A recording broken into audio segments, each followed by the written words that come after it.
افغانستان کے دارالحکومت کابل میں شدت پسندوں کے حملے کا آغاز صبح ہوا اور پورا دن جاری رہا۔ شروع میں حملہ آوروں کا پلہ بھاری رہا، اس لیے کہ وہ ایک خالی عمارت کے اوپر سے فائرنگ کر رہے تھے۔ طالبان نے اس حملے کی ذمہ داری قبول کی ہے، مگر امریکی حکام ایک دوسرے گروہ کو مورد الزام ٹھہرا رہے ہیں۔ وہ کہتے ہیں کہ وزیر دفاع لیون پنیٹا کا اندازہ درست ہے۔ حساس معلومات سے اشارہ ملتا ہے کہ ان حملوں کے پیچھے حقانی نیٹ ورک کا ہاتھ ہے۔ ایک سابق امریکی سفارتکار کہتے ہیں کہ جس پیچیدگی اور جتنے بڑے پیمانے پر سرکاری عمارتوں اور نیٹو کے فوجی اڈوں پر حملے کیے وہ غیر معمولی ہے۔ حملے کی منصوبہ بندی پہلے سے کی گئی تھی۔ انہوں نے علاقے کے بارے میں معلومات اکٹھی کر رکھی تھیں اور نقشے بنا رکھے تھے، اس لیے شاید حقانی نیٹ ورک کی بات صحیح ہے۔ تو اس کا منفی پہلو یہ ہے کہ وہ کابل کے مرکز میں حملہ کرنے کی صلاحیت رکھتے ہیں۔ حالیہ کچھ سالوں میں حقانی نیٹ ورک افغانستان میں امریکی اور اتحادی افواج پر حملے کرنے میں سب سے نمایاں ہونے کے لیے بدنام ہے۔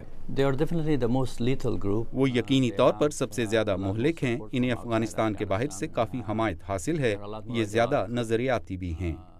ماہرین کہتے ہیں کہ اپنے نظریات کی وجہ سے حقانی نیٹ ورک خود کش حملہ آور اور بیرون ملک سے ایسے جنگجو بھرتی کر سکتا ہے جو ایسی کارروائیوں میں شامل ہوتے ہیں جن میں یقینی طور پر وہ یا تو ہلاک ہوں گے یا گرفتار ہوں گے۔